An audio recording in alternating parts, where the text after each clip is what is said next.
بسم اللہ الرحمن الرحیم۔ السلام علیکم ڈیئر اسٹوڈنٹس، کیسے آپ لوگ ٹھیک ٹھاک ہوں گے؟ امید کرتا ہوں آپ بالکل ٹھیک ٹھاک ہوں گے۔ اور ڈیئر اسٹوڈنٹس، یہ آج کچھ دنوں کے بعد 2-3 دن کے بعد اس طرح ویڈیو اپلوڈ کرنے کی طرف جا رہا ہوں، اور بس کچھ خرابی واقع ہوئی تھی موبائل میں، تو اس وجہ سے اس کو ٹھیک کرنے کی جو ہے وہ جستجو کی اور کوشش کی الحمدللہ۔ تو ابھی ماشاءاللہ اللہ تعالیٰ سے دعا ہے کہ اللہ تعالیٰ آپ لوگوں کو انشاءاللہ ٹھیک ہی رکھے گا، اور انشاءاللہ اسی طرح ٹھیک ہی رہیں گے۔ اللہ تعالیٰ ہم سب کی جان چھڑائیں۔ یہ جو وبا ہے، اس طرح جو بیماری ہے، جتنے بھی لوگ بیمار ہیں، اللہ تعالیٰ ان سب کو شفا کاملہ عاجلہ دے، اور ہم سب کو اللہ تعالیٰ ٹھیک رکھیں، آمین۔ یہی دعائیں ہیں، اور دعا ایک دوسرے کے لیے مانگا کریں، اور سارے لوگوں کے لیے، ٹھیک ہے؟ تو امید کرتا ہوں کہ انشاءاللہ آپ ٹھیک ٹھاک ہوں گے۔ تو بڑھتے ہیں میرے اس چینل پہ، آنے والے ان کو چاہیے کہ میرے چینل کو ضرور سبسکرائب کریں، اور اپنے دوستوں کے ساتھ بھی شیئر کریں تاکہ ان کو بھی زیادہ سے زیادہ فائدہ پہنچے۔ تو آغاز کرتا ہوں اشعار کی تشریح۔ یہ 2 اشعار کی تشریح رہ گئی تھی، ولیدکنی۔ بسم اللہ الرحمن الرحیم۔ معلوم نہیں کہ ہاتھ میں شمشیر لے صنم، آتا ہے کس کے قتل کو اتنا شتاب آج، کیوں آرزوئے وصل کروں اس سو اے ولی، دیتا نہیں ہے ناز سو سیدھا جواب آج۔ معلوم نہیں، یعنی معلوم نہیں ہے کہ ہاتھ میں شمشیر تلوار کو کہتے ہیں۔ تلوار کے کئی نام ہیں، شمشیر بھی کہتے ہیں اس کو، اور یہ فارسی زبان کا لفظ ہے، اور مؤنث بھی ہے۔ شمشیر بھی فارسی لفظ ہے۔ قلچ قاف لام چھ، یہ تھوڑا سا میں نے تو صحیح نہیں لکھا،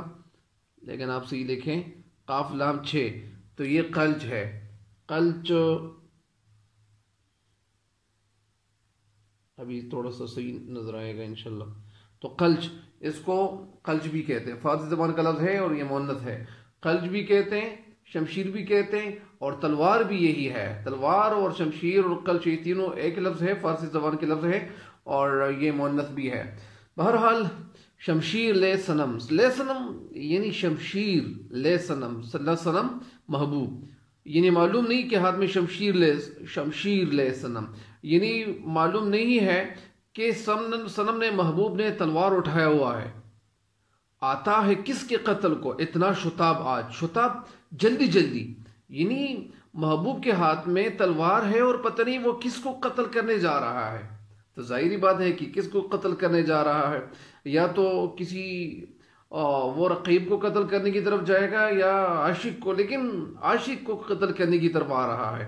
تو یہ تو تھا اس کا مفہوم۔ ابھی تشریح کی طرف آپ لوگوں کے لیے چلتا ہوں۔ اس شعر کی تشریح کیا ہے؟ اس شعر میں شاعر کہنا یہ چاہتے ہیں کہ مجھے معلوم نہیں ہے، محبوب نے ہاتھ میں تلوار اٹھایا ہوا ہے، اور تلوار محبوب کے ہاتھ میں ہے۔ آج میرا محبوب اتنی تیزی سے اور قدم اٹھا کے جا رہا ہے، اور اتنی تیزی سے اور بہت تیزی کے ساتھ وہ جا رہا ہے، پتہ نہیں کس کو قتل کرنے کے لیے آ رہا ہے۔ ظاہری بات ہے کہ محبوب کا ہاتھ میں تلوار لینا وہ کوئی کسی بات کی ضرور دلیل ہے کہ وہ سخت غصے میں ہے، سخت تیش میں ہے، سخت غیظ و غضب میں ہے۔ تو جب اتنے زیادہ غصے میں ہوں گے تو ضرور کسی نہ کسی کو قتل کرنے کی طرف جا رہے ہوں گے، اور وہ ضرور کسی نہ کسی کو قتل کرنے والا ہی ہوگا۔ تو یہ اصل میں کبھی کبھار کچھ لوگ ایسے ہوتے ہیں کہ وہ، یعنی شاعر تجاہل عرفانہ سے کوئی بات، تجاہل عرفانہ یہ وہ صنف ہے جس میں کوئی بات معلوم ہوتی ہے شاعر کو، لیکن وہ جان بوجھ کر وہ اس سے وہ غفلت برتتا ہے، غفلت اختیار کرتا ہے کہ یار میں تو اس کو جانتے نہیں ہوں، اور وہ جان بوجھ کر ایسا کر رہا ہوتا ہے۔ تو اسی وجہ سے اس کو کہتے ہیں تجاہل عرفانہ، یعنی یہ اس کو تجاہل عرفانہ کہتے ہیں۔ تو یہ شاعر جو ہے تجاہل عرفانہ سے کام لیتے ہیں، اور کہنا یہ چاہتے ہیں کہ ورنہ اس کو خوب معلوم ہے، شاعر کو یہ خوب معلوم ہے، شاعر کو پتہ ہے کہ یہ جب محبوب کے ہاتھ میں تلوار ہوگا، اور وہ جب تلوار کو ہاتھ میں اٹھائے ہوئے کہیں جا رہے ہوں گے، تو ظاہری بات ہے کہ وہ کہاں جائیں گے، اور وہ کہیں نہیں جائیں گے، بلکہ وہ اسی عاشق کو قتل کرنے کی طرف آئیں گے، اور وہ اسی کو قتل کرنے آ رہا ہوگا۔ ظاہری بات ہے کہ عاشق کی جو آرزوئے ہے وصل ہے یا اسی طرح وصل پر یا اس طرح ملاقات پر ان کو غصہ آیا ہوا ہوگا، غصہ چڑھا ہوا ہوگا، تاکہ وہ عاشق سے بدلہ لے. تو کس بات کا بدلہ لے؟ کبھی کبھار کچھ لوگ ایسے ہوتے ہیں کہ وہ زیادہ غصے ہوتے ہیں. کبھی کبھار ایسے بھی ہوتا ہے کہ کچھ لوگ ایسے ہوتے ہیں کہ ان کو وہ کہتے ہیں کہ یار یہ میرا محبوب ہے اور یہ میرا صنم ہے، میں ان کو چاہتا ہوں اور وہ چاہتے ہیں کہ مجھے بھی وہ چاہیں. تو عاشق کبھی کبھار زیادہ تر وہ محبت کرتا ہے، لیکن وہ ان کو دوسرے شخص کو پتہ نہیں ہوتا، وہ بالکل انجان بنا ہوا ہوتا ہے اور وہ کہتے ہیں کہ مجھے پتہ ہی نہیں ہے، اور یہ کہتے ہیں کہ یہ میرے ساتھ محبت کرتا ہے. تو کبھی کبھار ایسے بھی ہوتا ہے جب کسی کو پتہ نہ ہو تو محبت اندھی تقلید نہیں کرنی چاہیے، اندھی طور پہ کسی کو چاہنا نہیں چاہیے. پتہ نہیں کبھی کبھار ایسے بھی ہوتا ہے کہ جب آپ کسی کو چاہ رہے ہو تو وہ شاید آپ اپنا وقت بھی ضائع کر رہے ہو. تو ہونا چاہیے کہ آپ کو کسی اور طرف مائل وکرم ہونا چاہیے، کسی اور طرف آپ نے کسی ایسی راہ پہ چلنا چاہیے کہ وہ آپ کو محبوب ملے. تو اپنا جان اور اپنا وقت ضائع نہیں کرنا چاہیے. تو اسی وجہ سے یہ میں آپ کو یہ بتا رہا ہوں کہ یہاں پہ جو شاعر ہے کون، ولی دکنی، تو یہی کچھ کہہ رہے ہیں کہ میرے دوست نے ہاتھ میں تلوار اٹھایا ہوا ہے اور ان کے ہاتھ میں تلوار ہے اور پتہ نہیں وہ کسی طرف جا رہا ہے اور اتنی تیزی کی طرف جا رہا ہے کہ پتہ نہیں وہ کس کو قتل کرنے جا رہا ہوگا. تو اس کی وجہ یہ ہے کہ وہ محبوب یہ عاشق کو قتل کرنے کی طرف آ رہا ہوگا کہ یار یہ مجھ پہ جھوٹے دعوت درازی کرتا ہے اور دعوے کرتا ہے کہ یار میں اس کو چاہتا ہوں. یا یہ بات بھی ہوتی ہے کہ یہ بار بار مجھے تنگ کرتا ہے اور میری طرف دیکھتا ہے، کبھی کیا کہتے ہیں کبھی کہتے ہیں کہ تم بے وفا ہو، کبھی کہتے ہیں کہ تم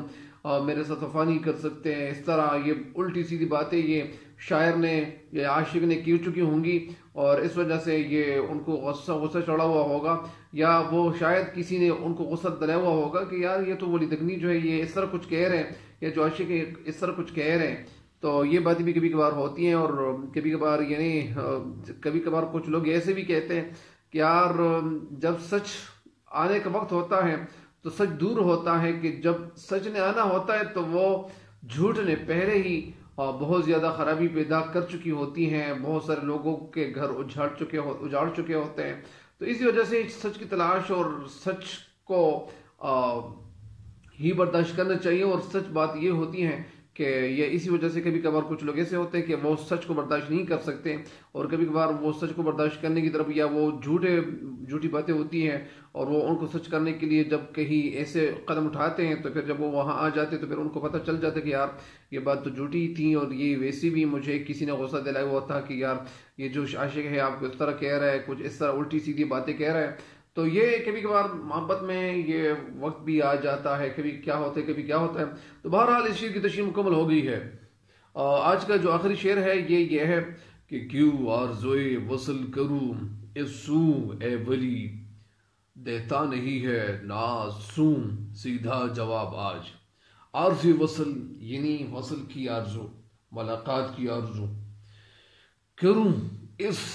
سو یا اس سو اے ولی، یعنی سو کے معنی سے یعنی میں ملاقات کی خواہش کیسے کروں، کیوں آرزو وصل کون سو کروں، یعنی میں وصل کی ملاقات کی آرزو خواہش کیسے کروں. دیتا نہیں ہے ناسو وہ فخر والا محبوب، وہ فخر اور وہ متکبر محبوب. سیدھا جواب آج، یعنی میرا جو محبوب ہے وہ میرے سوال کا جواب نہیں دیتا تو میں ان کے ساتھ ملاقات کیوں کروں، میں ان کو چاہوں کیوں. یعنی کبھی کبھار کچھ لوگ ایسے بھی ہوتے ہیں کہ تجھے غیروں سے کب فرصت، ہم اپنے غم سے کب خالی. تجھے غیروں سے کب فرصت، ہم اپنے غم سے کب خالی. چلو بس ہو چکا ملنا، نہ تم خالی نہ ہم خالی. تو کبھی کبھار ایسے بھی ہو جاتا ہے. اور میں آپ کو یہ بتا رہا ہوں کہ کیوں آرزو وصل کروں اس سو اے ولی، یعنی شاعر ولی دکنی کہہ رہے ہیں کہ میں اس محبوب کے سامنے اپنی ملاقات، اپنی چاہت، اپنے پیار اپنی محبت کا اظہار کیوں کروں، مجھے اظہار کرنا ہی نہیں چاہیے.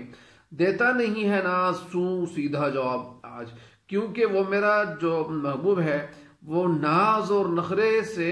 یا اس طرح فخر سے، غرور سے اور تکبر سے وہ سیدھا جواب نہیں دیتے، میرے سوال کا جواب نہیں دیتے، میں سلام کرتا ہوں، سلام کا جواب نہیں دیتا، تو ظاہر بات ہے کہ جب وہ سلام کا جواب نہیں دے گا تو وہ لوگوں کے دل نہیں چاہیں گے کہ ہم کسی کو سلام کریں، لیکن سلام کرنا چاہیے، سلام کو جاری رکھنا چاہیے۔ سلام کی وجہ سے کبھی کبھار بہت سارے لوگ جو ہوتے ہیں وہ ان کے دل میں محبت آپ کے لیے پیدا ہوتی ہے، اور سلام کو جاری رکھنا ہی چاہیے۔ تو یہ اس شعر کی تشریح کی طرف آپ لوگوں کو لیے جا رہا ہوں۔ شاعر شعر میں کہنا یہ چاہتے ہیں، شاعر شعر میں فخر اور غرور و تکبر کی بات کہتے ہیں، اور محبوب سے وہ تھوڑا سا ناراض دکھائی دے رہا ہے۔